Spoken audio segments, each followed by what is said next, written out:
Bonsoir à vous, bienvenue à ce feu de camp. On vous accueille assises, c'est un peu l'esprit de la soirée, vous l'avez compris. Première de 6 rencontres sur 3 soirées. Alors c'est un format un peu nouveau qu'on vous propose dans une ambiance conviviale avec Brasero. On aurait plutôt aimé faire griller des chamallows, mais là aujourd'hui c'est ambiance tisane et marron chaud. C'est pas mal aussi. On est ensemble pour 1 heure.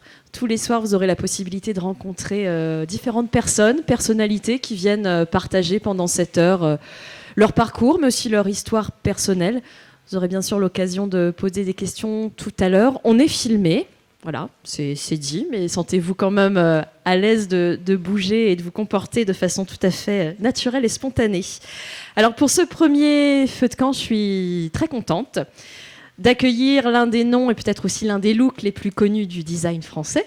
Bonsoir Nathalie Crasset. Aussi quand même, le look de Nathalie Crasset doit vous dire quelque chose. Tu es reconnue dans le monde entier, on en parlait justement tout à l'heure, pour des créations toujours colorées aussi, ludiques, assez insolites. On aura l'occasion d'en voir quelques exemples et puis tu en as présenté aussi tout à l'heure. Peut-être que vous avez assisté à cette conférence dans l'après-midi. Ta formation initiale, c'est le design industriel, mais tu t'es pas cantonné à ça. La scénographie, le graphisme, l'aménagement urbain, ça fait partie des choses aussi que tu aimes tester. Tu es exposé dans de très grands musées, et puis tu as pu le dire tout à l'heure, tu aimes bien travailler avec des petits villages, aussi avec des associations. On pourra justement en parler tout à l'heure. Comment tu choisis toutes ces collaborations diverses et variées ? Alors le propos de cette soirée, et c'est le titre d'ailleurs de cette rencontre, c'est un pas de côté. C'est une expression que tu emploies très souvent, Nathalie, pour expliciter ta démarche de designer. Qu'est-ce que c'est pour toi, faire un pas de côté ? Alors, faire un pas de côté, c'est vrai que c'est très compliqué d'expliquer, de qualifier en fait mon travail, parce que j'interviens dans plein de secteurs différents. Et petit à petit, je me suis aperçue que c'était assez, imagé de dire, voilà, mon travail, c'est de faire ce pas de côté. Pour regarder en fait des situations, à pouvoir analyser de façon différente et puis arriver avec un point de vue, une proposition qui est toujours un peu décalée. Donc ça a toujours été ce que j'ai fait depuis que je suis sortie de l'école, et je continue à le faire, et d'autant plus aujourd'hui qu'on est face à des enjeux qui sont énormes, et que ce petit pas de côté en fait m'apparaît complètement essentiel aujourd'hui, puisqu'on a aussi cette envie en tout cas ce besoin de réinventer complètement des logiques, et donc le fait de se mettre à côté, d'avoir un regard extérieur sur les choses, c'est quelque part quelque chose qui fait partie de ma démarche et qui me sert énormément pour trouver ces nouvelles logiques. Alors on va parler de ta démarche de designer bien sûr, mais aussi, je le disais, de ta vie, de ton histoire qui commence en 1965 en Champagne, dans un petit village dont le nom aurait pu avoir tout l'air d'une malédiction, parce que ce petit village s'appelle Normé, ça s'invente pas. Mais non, mais je pense au contraire que ça m'a au contraire encouragée à casser les codes, puisque j'ai voulu très, très rapidement quitter ce petit village. Alors, je ne suis pas toute seule, je précise que j'avais une sœur jumelle, donc en fait, ça change un peu la donne. Mais en tout cas, depuis toute petite, et plus on avançait plus on devenait en fait ado, et plus on avait le sentiment qu'on n'allait pas en fait faire notre vie dans notre petit village. Parce que c'est 80 habitants, Normé. 80 habitants, et puis mes parents sont agriculteurs, donc c'est une enfance heureuse, une enfance où on a justement la nature comme terrain de jeu. Donc ça, c'est quelque chose qui a aussi été très formateur. Puisqu'aujourd'hui, quand j'entrevois un projet, j'ai un peu cette même idée d'être actif, de dire que tout est possible, qu'avec un bout de bois, un jour on va l'utiliser pour ça, le lendemain on va en faire autre chose. Et c'est aussi un peu, quand on regarde mon projet, le fait de travailler un petit peu en système, ça vient de là, ça vient de mon enfance. Ça vient du fait aussi qu'on peut, à la campagne, travailler échelon. En fait, j'ai toujours expliqué que j'ai passé mon enfance à construire des micro-architectures avec les balles de paille. Et ben voilà, j'avais déjà expérimenté ça. Les tunnels, toutes les typologies de micro-architecture possibles. C'était lourd, je me souviens. Les balles à l'époque, c'était pas les gros éléments qu'on connaît aujourd'hui. C'était des modules. Et voilà. Et je pense que tout ça, ça a un sens en fait ça a été formateur par rapport à ce que je fais aujourd'hui. Tu avais déjà, petite, des aspirations pour la création ou c'est quelque chose qui arrivait beaucoup plus tard? Je pense que je me suis beaucoup ennuyée. Donc, et ça, je pense que ça a été le départ pour créer de l'imaginaire. Ça, c'est sûr. Je me souviens vraiment avoir des mondes parallèles en fait dans ma tête.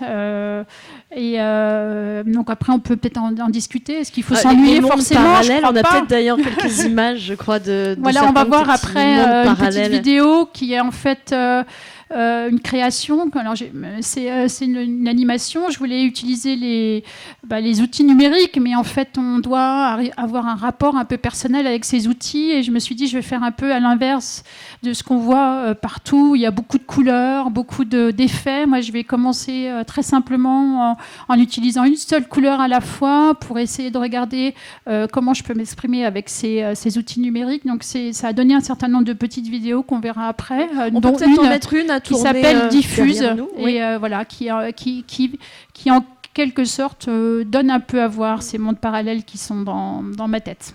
Voilà, ça ressemblait. Donc vous allez entendre un petit peu un son. C'est Yuri Olkonen qui en fait faisait partie à l'époque du label FCOM qui a sonorisé en fait la vidéo.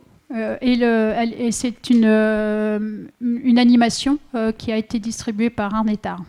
On va la laisser tourner tranquillement, voilà. on va continuer à avancer. C'est juste une balade, il ne faut pas regarder ça. L'idée, c'est ne soyez pas hypnotisés par ce qui se passe derrière nous. L'idée, c'est vraiment de discuter ensemble et puis on met juste cette petite animation dans le fond pour vous donner une ambiance détente de la soirée. Voilà. Tu parlais de l'ennui. Tes premières études, parce que comme pas mal de personnes sûrement ici, il y a eu une petite erreur d'aiguillage au début. Je crois que tu t'es pas mal ennuyée dans tes premières études en marketing. Non, pas du tout. Non, je me trompe. Je me suis pas ennuyée. J'étais pas trop à ma place, mais c'était passionnant. Moi, j'aimais beaucoup l'économie, j'aimais beaucoup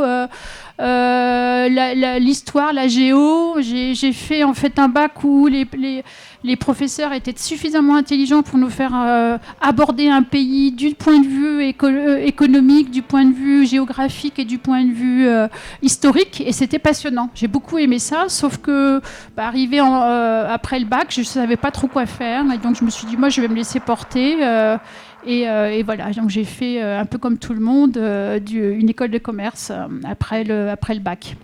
Et le design, alors, c'est arrivé à quel moment? Mais alors, justement, parce que je me suis interdit en fait de faire designer au départ parce que je n'avais pas de contact avec les designers, je savais pas ce qu'était cette culture. Moi, je viens de l'agriculture, c'est un autre type de culture. Et je connaissais personne qui était artiste, je connaissais personne qui était designer. Et donc, quand en fait, on n'a pas auprès de soi quelqu'un. Alors, j'avais aussi peut-être un manque de confiance en moi pour aller les rencontrer et voir un petit peu comment ça fonctionnait. Et en fait, je me souviens en fait quand même que c'était inscrit dans ma volonté, puisqu'en fait en stage de 3e, je suis allée faire un stage chez un architecte. Et alors ça avait été compliqué de trouver un architecte, etc. Mais j'ai fait cette semaine d'observation chez un architecte. Et en fait, et ça a été pire que tout parce que c'était un architecte très statutaire. Voilà, et donc en fait je me suis dit non, c'est pas du tout pour moi. C'était un homme, c'était très statutaire, c'était des codes que je comprenais pas. Donc en fait ça a fait l'effet inverse. Plutôt que de m'inciter à suivre dans cette voie, j'ai remis ça un petit peu, je l'ai enfui, cette volonté de devenir créative ou voilà, et jusqu'en bac plus 3 où là je me suis dit je vais quand même essayer de rentrer dans une école de design et j'ai eu la chance de faire un stage à Berlin et je voulais absolument aller à Berlin. Il faut partir absolument en fait pour réussir à surmonter ces freins. Et là, j'ai eu peut-être cette audace d'aller rencontrer justement les designers qui étaient à la fois des designers artistes à l'époque. Il y avait toute une scène underground à l'époque à Berlin. C'était avant la chute du mur et c'était formidable. C'était très voilà. Et donc j'ai fait ce stage, mais tous les soirs, j'allais rencontrer des artistes, j'allais rencontrer des designers qui avaient justement une façon d'exercer leur métier qui était très, très, très... Ils pouvaient être à la fois musiciens, voilà, une espèce d'art total, en fait, très, très expérimental. Et en fait, ça a été un peu ma première appréhension du monde du design. Et après, j'ai décidé de... alors, il faut préciser aussi autre chose, c'est que j'ai rencontré mon amoureux, mon mari et le fils de mes enfants à Berlin. Et on a décidé ensemble ça m'a donné aussi confiance en fait pour aller m'inscrire dans une école de design, voilà, qui est l'ENSI. Donc l'ENSI, c'est compliqué à rentrer dans cette école, c'est un peu aussi difficile que de rentrer à HEC, on ne sait pas, hein, mais voilà, donc c'est beaucoup sur la motivation, c'est beaucoup sur... il fallait préparer un dossier, donc j'ai préparé un dossier ne sachant pas, il n'y avait pas d'indication, ce qu'il fallait mettre dedans. Et voilà, j'ai réussi à rentrer dans cette école. Et là, pour moi, ça a été vraiment le bonheur total. Et c'est aussi pourquoi aujourd'hui, j'essaie de travailler sur des écoles quand j'en ai la possibilité, parce que j'ai compris que on peut faire des cadres pour l'épanouissement, vraiment, que c'est possible. Et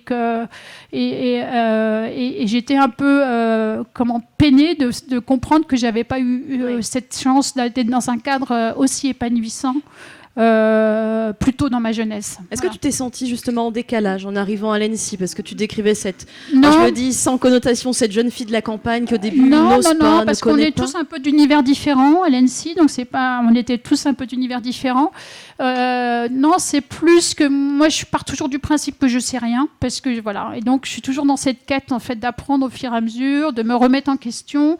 J'ai encore aujourd'hui, après tous ces projets que j'ai faits, quelque part, je me sens pas à 100% légitime. Donc, et ça, c'est aussi quelque chose d'un peu particulier. Et je pense que c'est un moteur aussi quelque part. J'ai quelque part eu un espèce de moteur qui me poussait à partir de mon village et à aller. Le grand rêve, c'était d'aller à Paris, parce qu'à l'époque, il n'y avait pas toutes ces écoles où on pouvait. À l'époque, il n'y avait pas 36 écoles, il n'y avait pas d'école. Moi, j'aurais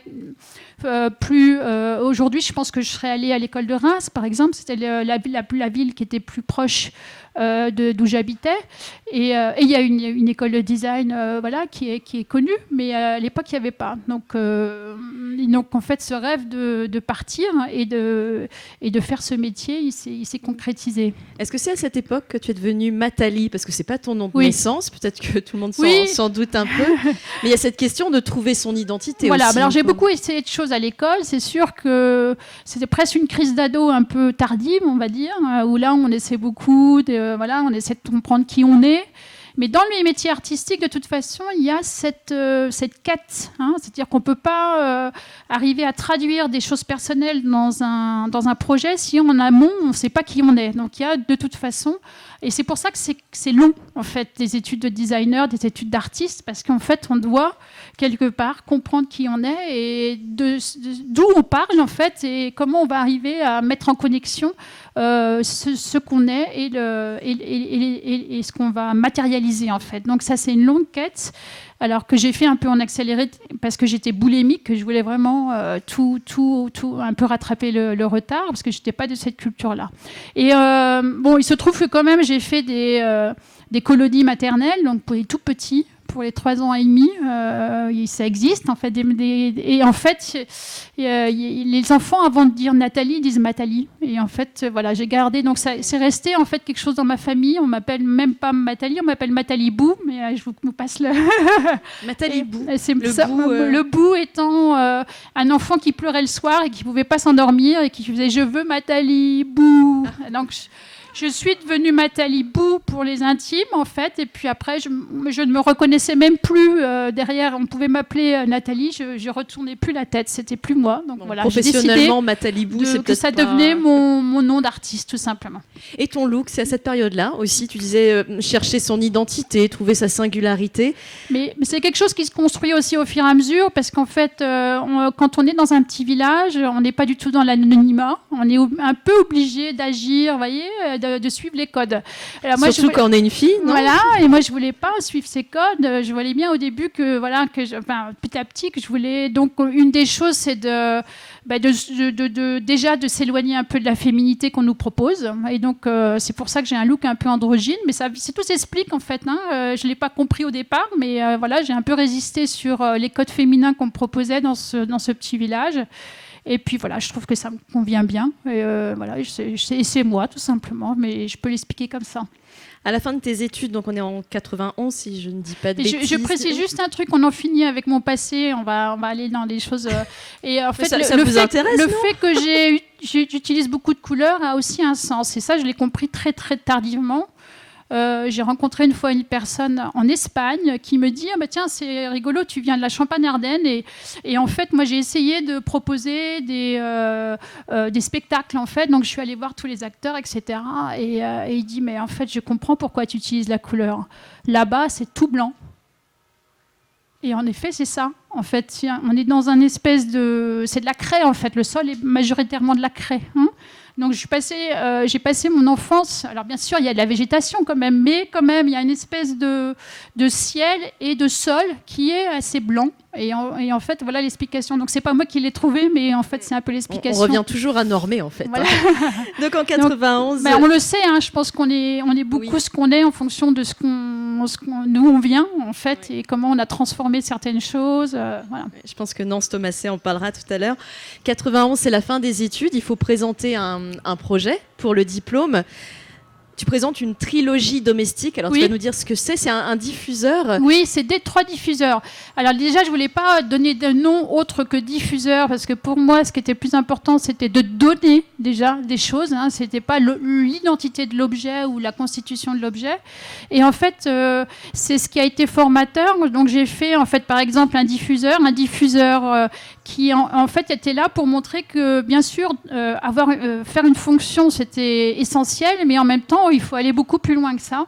Donc par exemple un diffuseur pour une lampe, je l'ai pas appelé lampe, je l'ai appelé diffuseur de lumière, d'image et de mémoire. En fait, comment les objets ils embarquent bien sûr des données qui sont à la fois des données symboliques et qui vont répondre aussi à des besoins qui sont inconscients, et en fait on n'en parle jamais, quelquefois même des notions spirituelles, mais ça on n'en a jamais parlé en fait dans les études de design. Et donc j'ai essayé d'approcher ça. Alors c'était assez simple pour avoir une correspondance avec cette lampe. C'était un cube qui flottait et en fait la lampe captait l'activité de la pièce. Il y avait un petit peu d'électronique qui, en fait, un peu comme une bougie, se mettait à s'agiter en fonction de on va dire, en tout petit, une veilleuse comme ça, avec l'activité de la pièce. Et puis, quand on voulait de la lumière, on prenait un diapo et ça devenait le on-off. On le mettait dans une fente et là, la lumière s'allumait. En même temps, on avait une projection, donc les diffuseurs de lumière, d'image et de mémoire, puisqu'en fait, sur l'image, en l'occurrence, pour mon diplôme, j'avais mis l'image de mon grand-père qui venait comme ça s'inviter en fait à mon diplôme, et je trouvais ça très bien. Et tu t'es démarquée avec ce projet. Voilà, en fait, 3 projets comme ça pour dire que voilà, la fonction, c'est pas assez, il faut l'élargir, il faut prendre en considération toutes ces notions. C'est compliqué, c'est ce qui fait que le design est compliqué justement, mais c'est quelque part c'est ce qu'on doit apprendre, appréhender. Il y a plein d'ingrédients et à un moment donné il faut parler dans une seule direction et faire en sorte que tout ça soit cohérent. Et voilà. Et donc fort de ce projet-là, c'était la question, non, peut-être ? Oui. Fort de ce projet-là, je me suis dit il faut que je parte de France. Loin de cette école parce que c'était trop tentant d'y rester, de faire son book, voilà. C'est une école qui est très c'était tellement bien qu'on avait envie d'y rester. Hein. C'est-à-dire qu'à l'époque, on pouvait sortir quand on voulait, donc on pouvait rester 7 ans si on voulait. Moi, j'ai décidé d'y rester 4 ans et demi, mais voilà, donc on partait quand on était prêt. Et donc ça, c'est une grande générosité. Et alors, comment on sait qu'on est prête à 25, 26 ans? Alors, on n'est pas prêt. J'ai trouvé mon approche, on est prêt, je sais qui je suis. On est prêt pour sortir de l'école. Après, on n'est pas du tout prêt. Hein. Je veux dire, moi, j'ai travaillé après pour d'autres, voilà, pour continuer à apprendre en fait, mais j'apprends toujours, hein, c'est pas ce que je veux dire. En tout cas, on est prêt à partir de l'école. C'est déjà, voilà, on se sent prêt à partir de l'école.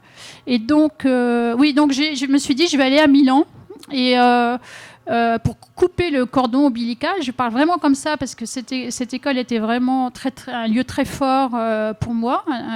Et donc, j'ai commencé à regarder un petit peu et j'ai connu le travail de Denis Santachiara, qui est quelqu'un qui a aussi une grande liberté d'action. Et je me suis dit, tiens, j'aurais bien aimé faire ces projets-là. Et donc, je suis allée travailler pendant 1 an chez lui. Ça a été ma première expérience professionnelle. Tu as réussi à te faire recruter comme ça, oui, parce que j'allais montrer en fait mon diplôme à Milan. Donc, je me suis dit, je vais aller lui parler. Puis voilà... juste 15 jours après, j'étais chez lui. Ça a été assez simple, en fait. Hein, oui, ça a l'air. Mais c'était très proche. On avait une façon de voir les choses assez similaire, en fait. Donc, c'est aussi ce que je donne comme conseil aux étudiants, c'est d'aller regarder, justement, les gens, enfin, les démarches qui sont proches des vôtres, parce que forcément, ça va rentrer en résonance voilà. Et là, je me suis aperçue que c'était une petite structure, que Denis, c'était quelqu'un d'autodidacte, qu'il avait l'endroit où on travaillait et à côté l'atelier directement, on passait faire des maquettes comme ça, et donc je n'ai vu aucune différence entre être à l'école et être chez lui. Et ça, c'est le meilleur cadeau qu'on puisse nous faire, parce que quand on se jette dans le grand bain du travail, on se dit, mais ça va pas être du tout pareil, c'est pas possible. Vous voyez ce que je veux dire? On va pas pouvoir s'exprimer pareil, les projets vont être moins intéressants, on va pouvoir moins mettre de partie artistique dedans, vous voyez? Ben non, chez lui, c'était bien. Pareil, il m'a donné confiance en moi. C'est aussi dont je le remercie en mes idées. Je le remercie énormément pour ça. Et fort de cette expérience-là, je suis rentrée à Paris parce que Francis était resté à Paris, mon amoureux. Et donc... j'ai écrit 3 lettres, dont une à Philippe Stark. Et là, j'ai commencé à collaborer avec Philippe Stark. Et là aussi, ça a été assez facile, finalement. Oui, 3 lettres pour retrouver un boulot en ciblant les plus grands, non? En tout cas, j'ai eu de la chance, je crois, parce que bon, je crois que j'ai aussi quelque chose qui était différent. Et Stark venait juste de signer le contrat de Thomson Multimédia. Et donc, je pense qu'il a vu mon intérêt pour la technologie. Qu'est-ce qui faisait ta différence? Comment? Qu'est-ce qui faisait cette différence à l'époque? Ce truc en plus ou différent? Parce que tu étais une toute jeune femme de quoi, oui. 25, 26 ans. Mais je revois justement des vidéos de l'époque parce que mais bref, j'avais une espèce d'engagement que j'ai pas perdu, mais j'étais encore plus engagée, encore plus volontaire, encore plus voilà, qu'à l'époque. Je m'en aperçois, donc ça devait se sentir, en fait, cette envie d'avancer, voilà, cette façon d'appréhender les choses. Voilà, tout simplement. Puis j'avais confiance en moi. C'est vrai que j'avais confiance en moi parce que cette école a été généreuse, parce que mes parents m'ont permis aussi, quelque part, ont été généreux aussi à leur façon. Ils m'ont pas, quand j'ai dit que je voulais être designer, ils m'ont pas du tout dit non. Ils savaient même pas ce que ça voulait dire, mais ils m'ont fait confiance. Et je pense que ça, voilà, c'est important en fait. C'est ce que j'essaie de faire avec mes enfants aujourd'hui aussi, d'être à la hauteur de leur ouais. Et donc, expérience marquante aux côtés de Philippe Stark. Oui, donc là, c'était encore une très, très belle aventure, puisque c'était une grande aventure industrielle.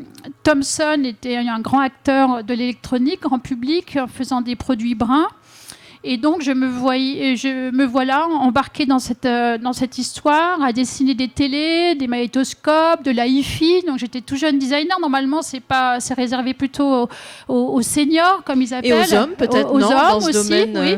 Et c'était un monde qui était complètement dirigé par les ingénieurs. On va dire, on va pas le nier, mais j'ai jamais senti que j'étais pas à ma place, parce qu'en fait, déjà, il y avait un design center existant, un centre de design, et après peu de temps, Stark m'a nommé responsable de ce centre de design. Donc j'étais à la fois, je dépendais en fait de l'agence de Philippe Stark, mais j'étais la plupart du temps chez Thomson. Donc là, j'ai compris que c'était un projet, mais qui n'a jamais existé par la suite. C'est-à-dire que le design avait été mis directement au même titre que le marketing, que la R&D, que tous les autres services au même niveau. Alors qu'en général, le design, il est un peu dépendant soit du marketing, soit là, il y a vraiment... Grâce à Stark, le bon positionnement, on va dire, dans l'organisation de l'entreprise. Et ça, c'est quelque chose que j'ai vu rarement après dans ma vie professionnelle. Et donc, en fait, l'idée, c'était vraiment d'embrasser toutes les marques, de faire des propositions qui étaient... et en fait, il y avait un grand bouleversement qui était en cours. Le numérique arrivait. Et en fait, Stark avait été appelé, on l'a su qu'après, parce que l'entreprise allait droit dans le mur. Elle vendait 80% de son chiffre d'affaires était fait avec des tubes cathodiques, et le LCD arrivait. Et voilà, Thomson n'avait pas du tout parié sur le LCD, ils avaient parié sur le plasma. D'ailleurs, on a fait plein de projets avec le plasma. Et pourquoi le plasma ? Parce que ça avait été en fait expérimenté par l'armée française, et que ces technologies étaient prêtes en fait à être utilisées. Voyez, donc en fait, il y a des conséquences comme ça.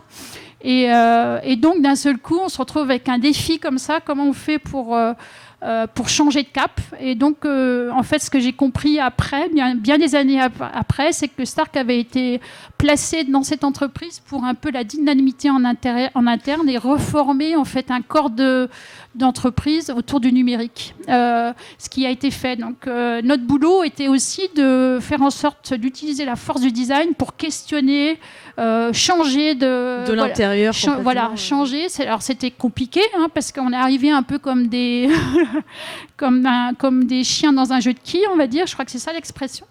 Mais petit à petit, au bout de 2 ans, on a vraiment bien collaboré avec tous les services. Bien sûr, c'était un peu trop tard pour faire en sorte qu'on arrive en fait à changer l'orientation. Oui. Mais il y a une partie de Thomson qui aujourd'hui est très intéressante, qui s'occupe de tout ce qui est tournage numérique, qui d'abord aux États-Unis maintenant, puisque c'est une entreprise internationale. Donc il y a quand même une partie qui a survécu et qui est très performante, alors que l'autre partie qui était des télés, etc., a été bien sûr après revendu aux Chinois. Ça a été une expérience riche, assez courte aussi dans le temps. Fin des années 90, tu crées ton propre studio à Belleville. Oui, j'étais prête. Dans une ancienne imprimerie. Alors c'est un lieu assez étonnant où j'ai pu aller. Une configuration qui peut sembler un peu atypique pour les visiteurs et les visiteuses, parce que c'est un lieu de travail, un lieu de vie en même temps, et il n'y a pas de séparation très claire. Oui, alors entre j'ai cherché les deux. un bureau séparé, puis en fait à Paris c'est très compliqué.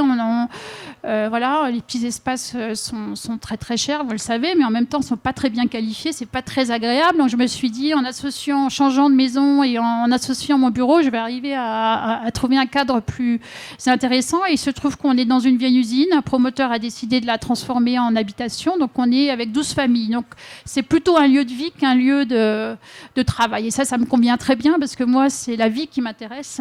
Si je fais ce métier, si je fais des objets ou si je fais les espaces, c'est parce qu'ils sont porteurs de vie et de vécu, et donc ça me convient parfaitement.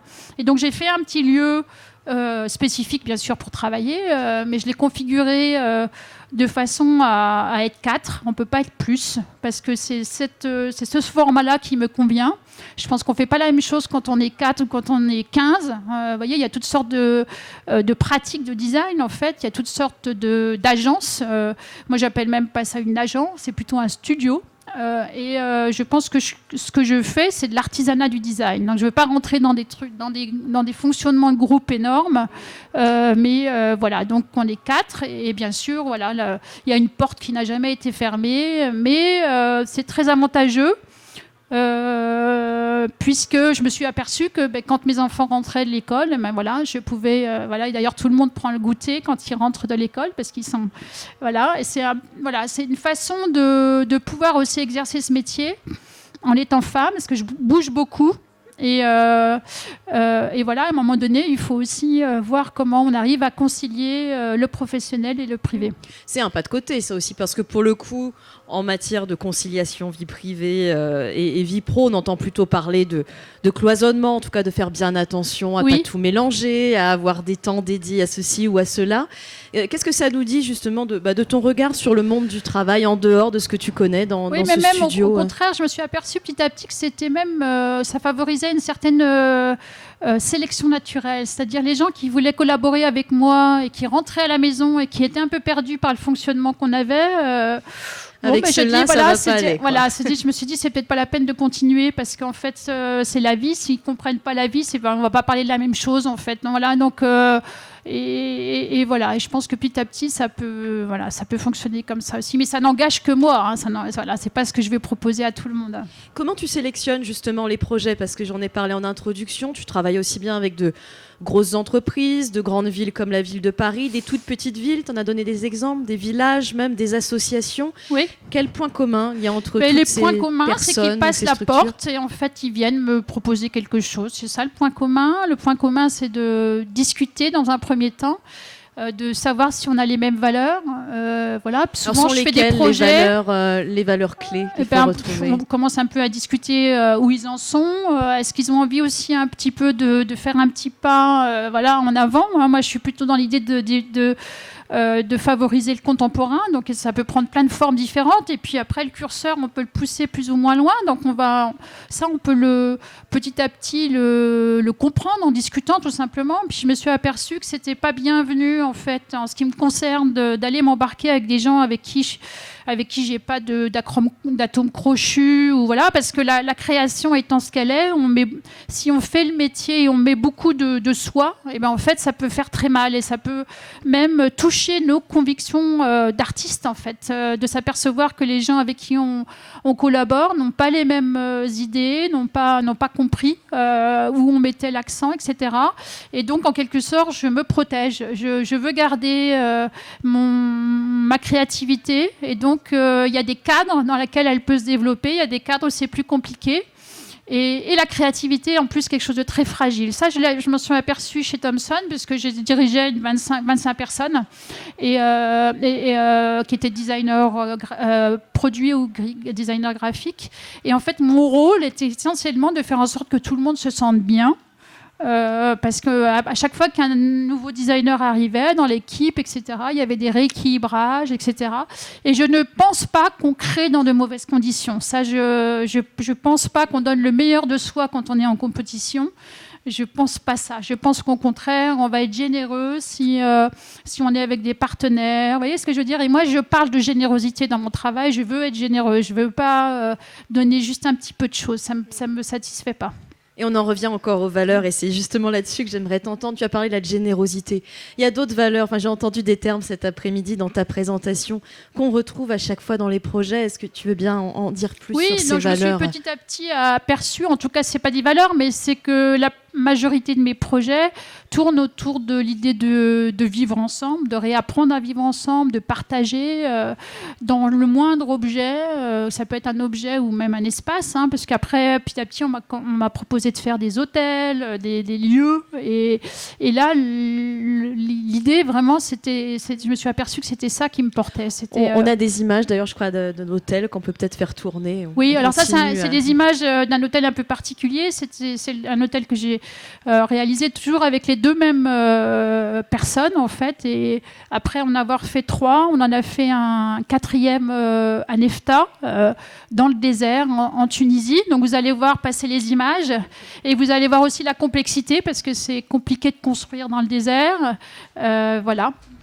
Et le vivre ensemble, là aussi. Oui, et le vivre ensemble. Donc il y a des espaces, il y a beaucoup d'espaces communs dans ce lieu.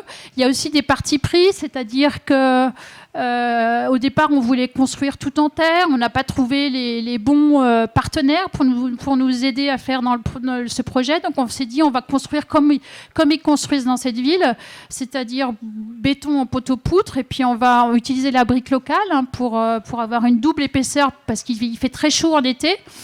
Et voilà, mais en fait, en finale, on se retrouve avec une autre façon d'accueillir dans cette oasis puisque ça a été aussi le sujet sur les autres hôtels. L'hôtel était un peu en quelque sorte un prétexte pour inviter les gens à se poser, mais aussi à agir sur quelque chose de plus large. Le premier hôtel qui a été fait s'appelle le e-Hotel à Nice, et là l'idée c'était de défendre la musique électronique qui était très peu représentée à Nice, qui est un lieu assez conservateur en fait. Et là l'idée c'est d'aider en fait à la rénovation de la Palmeraie. Vous allez, je pense, voir des images de cette Palmeraie qui n'a plus les 3 niveaux de culture. Il n'y a plus que des palmiers et certains sont d'ailleurs un peu fragilisés. Donc l'idée, c'est de trouver les moyens petit à petit d'aider à cette rénovation. Donc on vient se poser un peu plus longtemps que d'habitude, puisque en Tunisie, on a souvent eu en fait ces voyages qui font qu'on va de point en point, mais on se pose dans un hôtel, on repart le lendemain, on n'a même pas été voir en fait ce qui se passe dans la Palmeraie. Or aujourd'hui, je pense que la Palmeraie, c'est très très important de comprendre en fait cette espèce d'alliage entre l'homme et la nature. La Palmeraie a besoin de l'homme et l'homme a besoin de la Palmeraie. Et puis c'est un lieu où il y a beaucoup d'enseignements, puisqu'en fait on a très peu de matière, et d'ailleurs on a travaillé avec les artisans, avec le peu de matière qu'on avait. Donc bien sûr tout est fait avec des Tunisiens. Là c'est Mohamed qui est en fait l'architecte opérationnel et toute l'équipe sur place, le chef de chantier. Et en fait, on a beaucoup appris aussi en faisant le projet. Moi, j'avais été pendant 3 ans dans le lieu pour m'inspirer, m'immerger dans cette culture. Et en fait, l'idée, c'était pas de faire du Tunisien à la place des Tunisiens, mais plutôt de prendre dans la culture tunisienne ce qui nous paraissait intéressant et de le réactiver dans le contemporain et en faire une structure aussi contemporaine, parce que c'est le propos. Patrick a des origines tunisiennes, bien sûr, puisqu'à l'époque, on était sous Ben Ali, donc on ne pouvait pas, en tant qu'étranger, construire quoi que ce soit là-bas. Et voilà, donc une grande aventure qui a duré 2 ans de construction, c'est pas beaucoup par rapport à la complexité du projet.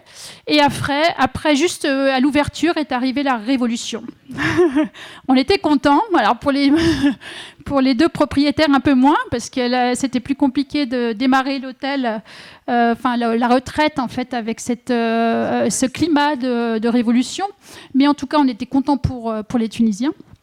Et voilà, est arrivée en fait une autre période, mais voilà, donc les projets continuent. On est en train de s'impliquer d'une autre façon en créant une association qui s'appelle le Palm Lab. Et qui, ils n'ont pas perdu aussi l'idée d'amener le contemporain, la musique contemporaine, puisqu'il peut-être 3-4 ans après après l'ouverture de la Dari, parce que ça s'appelle Ma Maison, le lieu. Patrick et Philippe ont organisé les dunes électroniques, et cette année en septembre ils refont les dunes électroniques, et donc c'est dans le désert de tout près où il y a les décors de Star Wars. En fait, c'est pas complètement dans les décors, mais c'est tout autour. Voilà, donc c'est aussi pour dire que voilà, c'est des projets qui sont assez ambitieux et qui se ramifient sur le temps aussi, parce qu'une fois que le lieu est là pour accueillir les gens, après l'idée c'est de faire on va dire une petite communauté qui partage les mêmes valeurs que nous, et petit à petit d'essayer de construire avec eux. Je suis contente que tu parles de révolution et de contexte politique, parce que justement j'avais envie de t'interroger sur cette dimension politique de ton travail qu'on entend dans les valeurs de vivre ensemble par exemple, mais j'aimerais que tu le dises peut-être plus clairement. J'ai lu d'ailleurs dans certains médias que tu es décrite comme designer engagé. Est-ce que c'est un terme que tu revendiques, le politique, l'engagement ? Oui, c'est pas forcément moi qui le dis, c'est c'est ce qu'on m'a plus ou moins collé. Voilà, proposé comme. Voilà.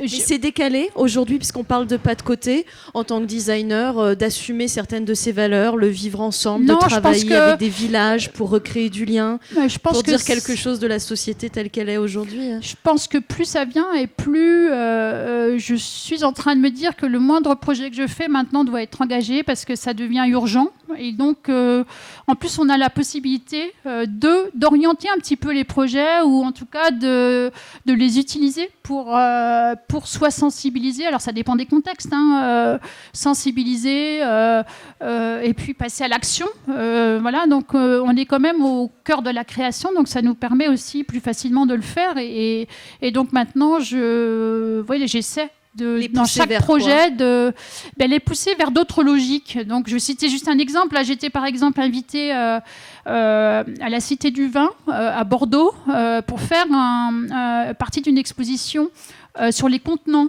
de vin, bien sûr. Donc, il était question de montrer en fait un peu tous les contenants, à la fois artistiques, à la fois plus industriels, etc.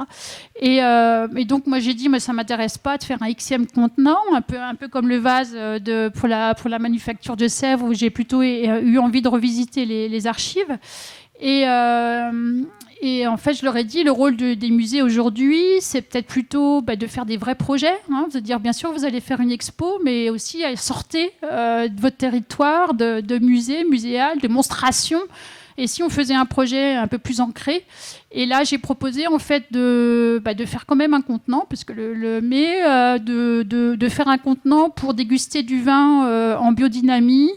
À l'extérieur, donc dans un cadre naturel, puisque c'est des vins qui sont vivants, sauvages, on va dire. Et donc, il me semblait opportun de proposer ce type de dégustation, qui est une proposition, là encore, un pas de côté, mais complètement pour sortir de ces codes qu'on nous a un peu donnés dans l'idée de la dégustation, où il faut savoir les terminologies, où il faut, en fait, en quelque sorte, oublier un peu nos propres perceptions, en quelque sorte, et essayer justement de proposer quelque chose à côté. Et ça me semblait complètement judicieux dans un endroit qui est en fait le Bordelais, où il y a très très peu de vin bio, où ça démarre très très très très doucement, et on sait pourquoi.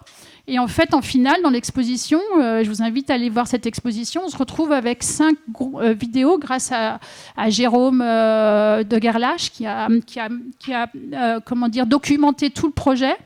Et où on voit à la fois la mise en relation entre un viticulteur bio, mais aussi des verriers qui sont à Maisontal.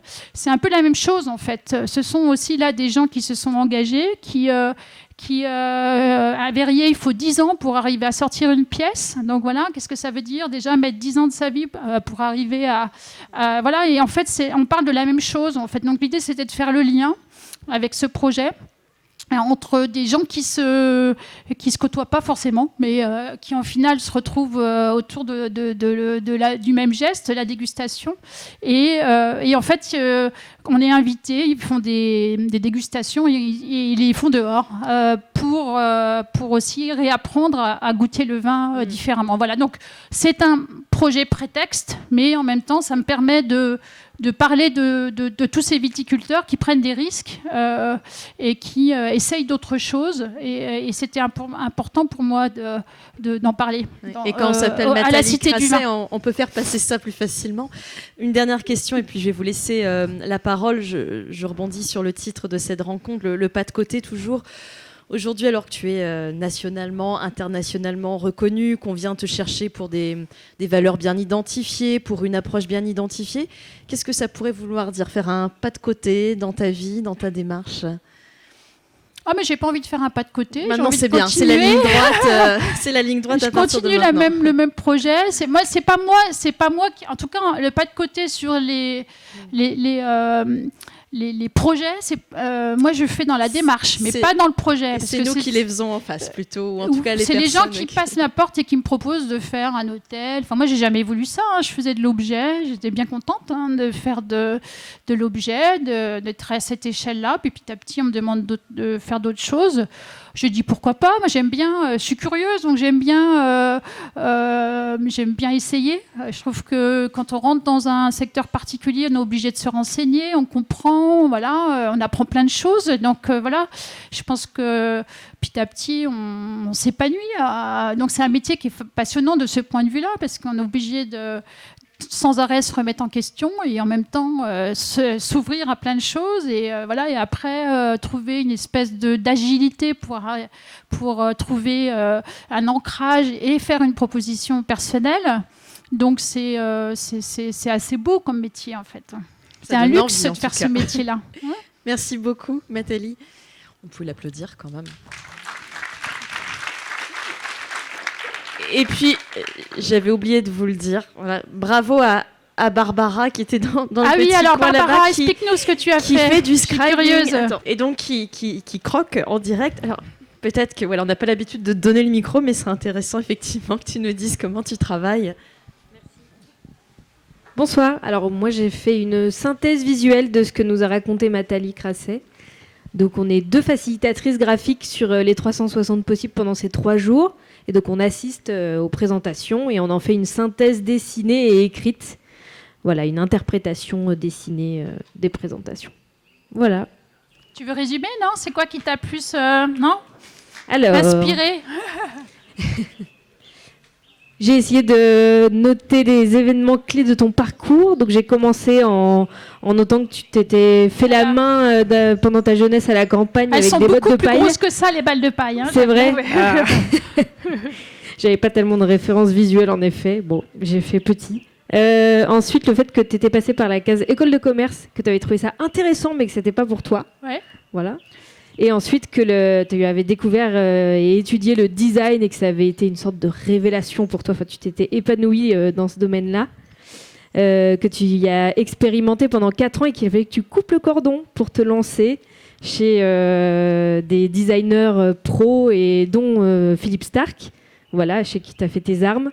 Et ensuite, tu as lancé ta propre entreprise, ta propre boîte de design dans laquelle tu as pu t'épanouir dans des projets dans lesquels tu te reconnais, avec tes valeurs et des personnes que tu choisis. Voilà. D'accord. Merci Barbara, on l'applaudit. Merci à toi.